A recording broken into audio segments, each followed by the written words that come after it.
Halo semuanya, selamat datang di acara Praktikum Geomodel. Di acara pertemuan kali ini, setelah melihat video penginstalan software IP, kali ini kita akan belajar mengenai pengenalan log mekanik atau wireline log. Dalam pengerjaan eksplorasi minyak dan gas bumi, log mekanik merupakan salah satu sumber data penting. Dikatakan penting karena dari data log itu sendiri menjadi salah satu kriteria utama sebagai dasar dalam proses pengembalian keputusan geologi, dan juga menjadi penentu nasib sebuah sumur pada eksplorasi migas. Nah, apa itu log? Log merupakan suatu gambaran terhadap kedalaman dalam selang waktu dari suatu perangkat kurva yang memiliki parameter-parameter tertentu. Nah, parameter itu salah satunya yaitu parameter kelistrikan dan keradioaktifan dan juga lain-lain, yang diukur secara menerus dan berkesinambungan di dalam suatu sumur. Untuk kegiatan perekaman atau pengambilan data log itu sendiri, itu disebut dengan istilah logging. Nah, logging juga dibedakan menjadi dua kegiatannya. Yang pertama ada logging yang dilakukan setelah pemboran selesai, dan yang kedua logging yang dilakukan bersamaan dengan proses pemboran, atau yang lebih sering dikenal dengan logging while drilling atau LWD. Teknik LWD atau logging while drilling itu memberikan informasi secara real time, jadi keadaan asli pada saat itu, pada saat pemboran. Hal ini memungkinkan seorang drilling engineers dan geologis memperoleh informasi secara cepat, seperti informasi porositas, resistivitas, arah sumur, dan juga beban bit. Sedangkan untuk wireline log yang dilakukan setelah pemboran selesai, itu biasanya digunakan untuk melakukan korelasi zona-zona prospektif, sumber data untuk pembuatan peta kontur, struktur atau isopak, dan juga dapat digunakan untuk menentukan karakteristik fisik batuan seperti litologi, porositas, geometri pori, dan juga permeabilitas.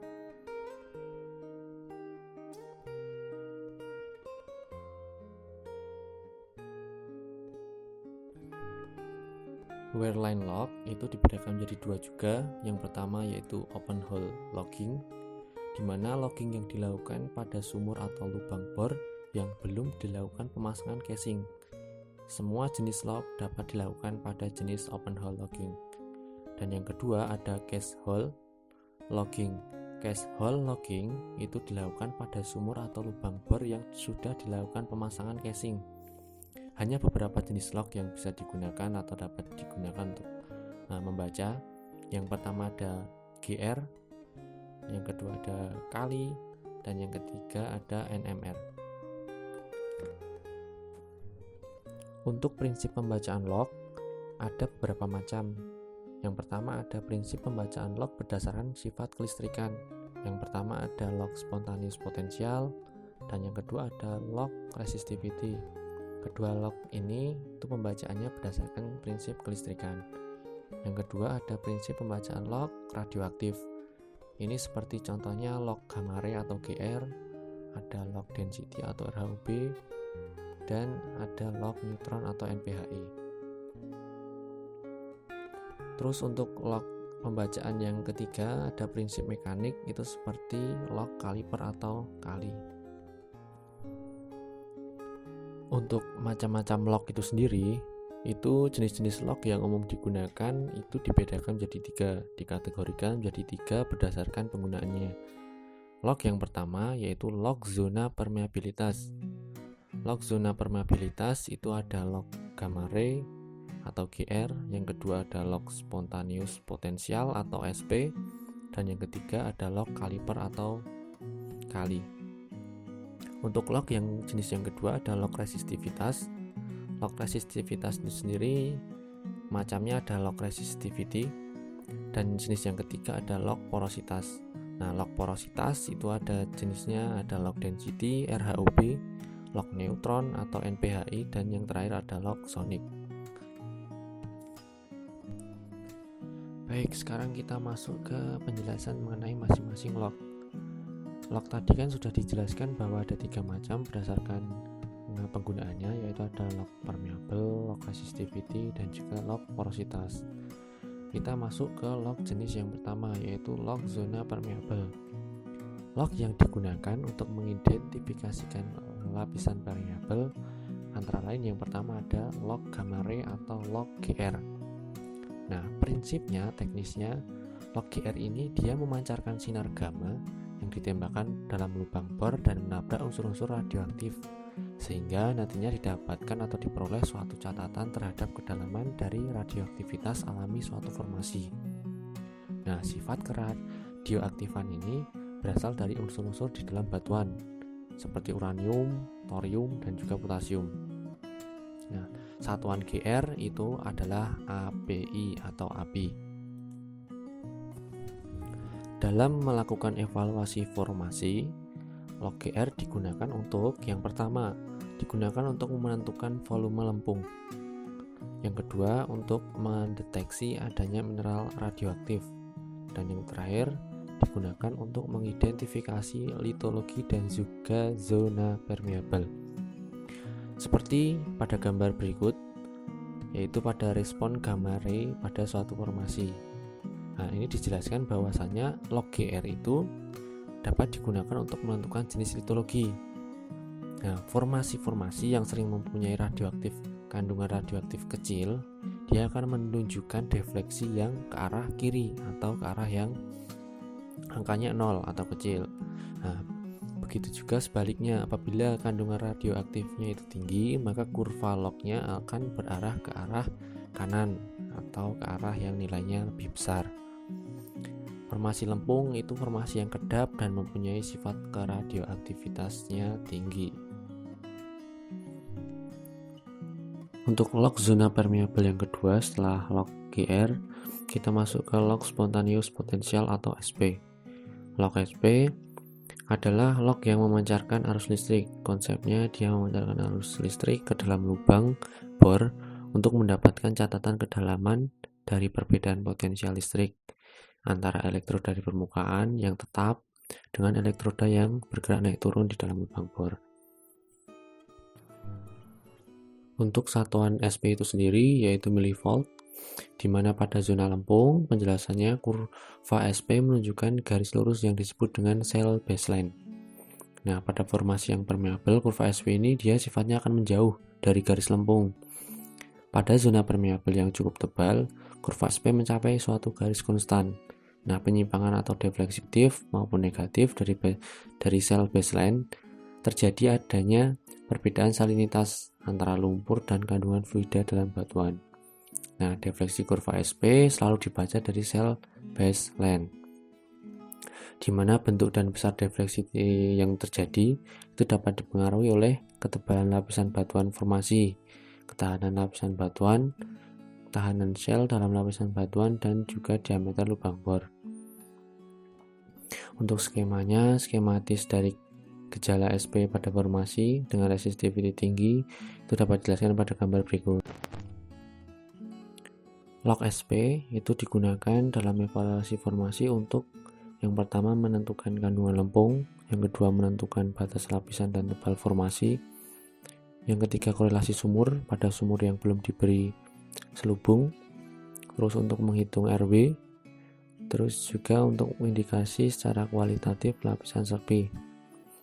Selain itu, yang pertama dan yang terpenting dari log SP itu dapat mengidentifikasi jenis litologi dan juga zona permeabilitas, di mana batuan yang impermeabel itu dicirikan dengan adanya defleksi dari garis dasar lempung atau sel baseline.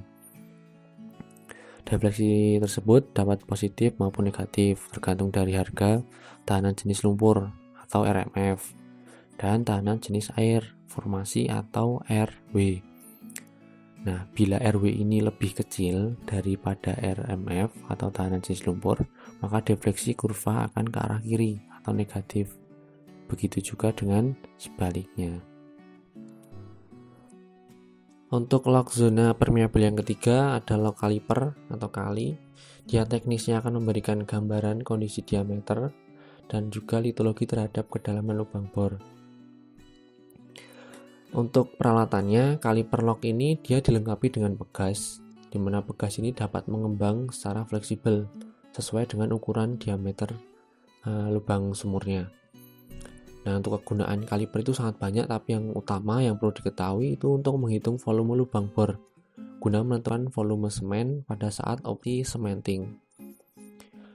Untuk kasusnya, salah satu contoh kasus penggunaannya itu interpolasi log listrik itu biasanya akan mengalami kesalahan apabila asumsi ukuran lubang bor itu sebanding dengan ukuran pahat bit. Nah, yang sebenarnya itu ukuran dalam lubang sumur itu tidak semuanya sama seperti ukuran bitnya. Nah, oleh karena itu perlu diketahui ukuran lubang bor yang sebenarnya. Setelah kita mengenal log permeable, sekarang kita masuk ke jenis log yang kedua, yaitu log resistivitas. Resistivity log itu bekerja dengan cara memancarkan aliran listrik, di mana aliran listrik ini dipancarkan ke dalam formasi untuk mengukur tahanan jenis batuan beserta isinya. Nah, di mana tahanan-tahanan jenis ini dia tergantung oleh beberapa faktor, diantaranya tergantung dari porositas efektifnya, salinitas air formasi, dan juga banyaknya hidrokarbon dalam pori-pori batuan. Nah, simpelnya semakin besar nilai konduktivitas, maka nilai resistivity-nya semakin kecil. Setelah kita mengenal log resistivitas, sekarang kita masuk ke jenis log ketiga, yaitu log porositas. Di antaranya ada log density, log neutron, dan log sonic. Log density atau RHOB merupakan suatu tipe log porositas yang mengukur densitas elektron suatu formasi. Sumber radioaktif gamma, di mana radioaktif ini bukan berasal dari formasi tetapi dari alat itu sendiri. Tujuan utama dari density log adalah menentukan porositas dengan mengukur density bulk batuan. Di samping itu dapat juga digunakan untuk mendeteksi adanya hidrokarbon atau air. Digunakan bersama-sama dengan neutron log, juga menentukan densitas hidrokarbon dan membantu dalam evaluasi lapisan seli. Prinsip kerja density log adalah dengan jalan memancarkan sinar gamma dari sumber radiasi sinar gamma yang diletakkan pada dinding lubang bor. Pada saat sinar gamma menembus batuan, sinar tersebut akan bertumbukan dengan elektron pada batuan tersebut, yang mengakibatkan sinar gamma akan kehilangan sebagian dari energinya, dan yang sebagian lagi akan dipantulkan kembali, yang kemudian akan ditangkap oleh detektor yang diletakkan di atas sumber radiasi. Intensitas sinar gamma yang dipantulkan tergantung dari densitas batuan formasi. Dalam melakukan evaluasi formasi sumur, log density berguna untuk menentukan porositas, identifikasi litologi, identifikasi adanya kandungan gas, dan mendeterminasi densitas hidrokarbon. Setelah kita mengenal tipe log density, sekarang kita masuk ke tipe log neutron. Log neutron merupakan tipe log porositas yang mengukur konsentrasi ion hidrogen suatu hidrogen dalam suatu formasi. Log neutron direncanakan untuk menentukan porositas total batuan tanpa melihat atau memandang apakah pori-pori diisi oleh hidrokarbon maupun air formasi. Neutron terdapat di dalam inti elemen kecuali hidrokarbon. Neutron merupakan partikel netral yang mempunyai massa sama dengan atom hidrogen. Dalam pekerjaan evaluasi log neutron berguna untuk pertama, yaitu untuk menentukan porositas. Log neutron dapat mengidentifikasi porositas primer dan sekunder dalam formasi lempung.